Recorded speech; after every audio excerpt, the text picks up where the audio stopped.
आलोचना भइरहेको विषय गम्भीर रूपमा उठिरहेको छ। मैले यस विषयलाई संसदमा समेत उठाउँदै हजारौं नेपाली नागरिकहरू विभिन्न बहानामा विदेश पुर्याउने र शोषणको चक्रमा फसाइने अवस्था रहेको कुरा उल्लेख गरेको नै थिए। यस सन्दर्भमा सरकारसँग मेरो प्रश्न छ, भिजिट भिसाको नाममा हुने यस प्रकारको अवैध श्रम आप्रवासन र मानव तस्करी नियन्त्रण गर्न सरकारसँग के कस्तो ठोस योजना छ? साथै सरकारले वैदेशिक रोजगारीको नाममा देखिएको संरचनागत शोषण रोक्न घरेलु श्रम डोमेस्टिक वर्क सम्बन्धी प्रतिबन्ध पूर्ण विचार गर्ने सोच राखेको छ कि छैन? र अघिल्लो सरकारमा सत्तापक्ष रहँदाखेरि भिजिट भिसा प्रकरणमा ठुलै उहाँहरूले बुलन्द आवाज उठाउनु भएको थियो। अहिलेको सदनमा सरकार पक्ष भइसकेपछि अहिले उहाँहरूको योजना के छ?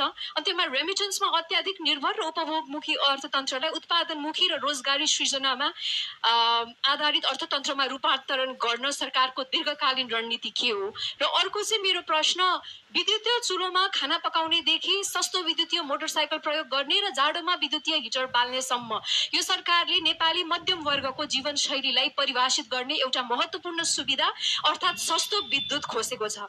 विद्युतीय सार्वजनिक यातायातको प्रयोग बढ्दै गएको अवस्थामा यसको असर मध्यम वर्गमा मात्र सीमित रहने छैन, दैनिक आवत जावतमा निर्भर न्यून आय भएका नागरिकहरू पनि बढेको लगतको मारमा पर्नेछन्।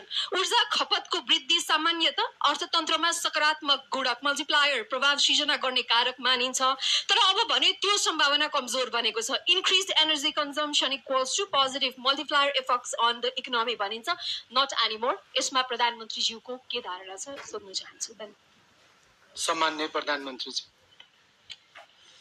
यो भिजिट, माननीय सदस्यज्यू, सम्माननीय सभामुखज्यू, यो भिजिट भिसाको जुन दुरुपयोग विगतका धेरै दिनहरूमा भएका थिए त्यसको लागि एकदमै कडा निर्देशन मन्त्रालय, एयरपोर्ट लगायत त्यहाँ भएका विभिन्न विभागहरूलाई दिएको छ र भिजिट भिसामा गएर त्यहाँनिर कामको लागि इन्टरभ्यू दिएर काम पाउँदाखेरि फेरि फर्केर आउनुपर्ने, फेरि वर्किङ भिजाको लागि अप्लाई गर्नुपर्ने र नेपाल नै आउनुपर्ने व्यवस्था रहेछ। त्यसको लागि पनि एउटा अल्टरनेटिभ उपाय रहेछ।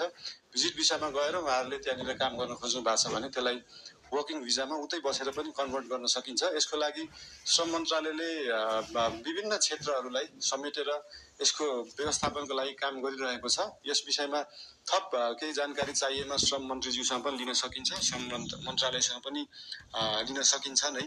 र विद्युतको विषयमा अघि भन्नुभयो, देशभरि जुन हिटर इन्डक्सन अहिले चाहिँ के छ भन्दाखेरि साँच्चीकै हामी अहिले विद्युतीय युगमा तुरुन्तै जान सकिने अवस्था छैन।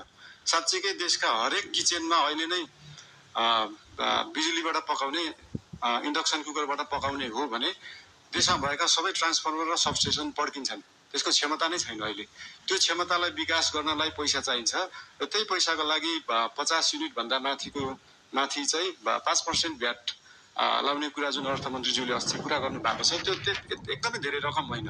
100 रुपियाँमा 5 रुपियाँ हो। त्यो पैसा चाहिँ केमा खर्च हुन्छ भन्दाखेरि देशभरि ट्रान्सफर्मरलाई अपग्रेड गर्नुपर्छ, देशभरि ट्रान्समिसन लाइनको तारको मोटाइलाई अपग्रेड गर्नुपर्छ, सबस्टेसनहरू अपग्रेड गर्नुपर्छ, अनि बल्ल हामी साँच्चीकै विद्युतीय युगमा जान सक्छौँ। त्यसको लागि नेपाल सरकार अग्रसर छ। धन्यवाद।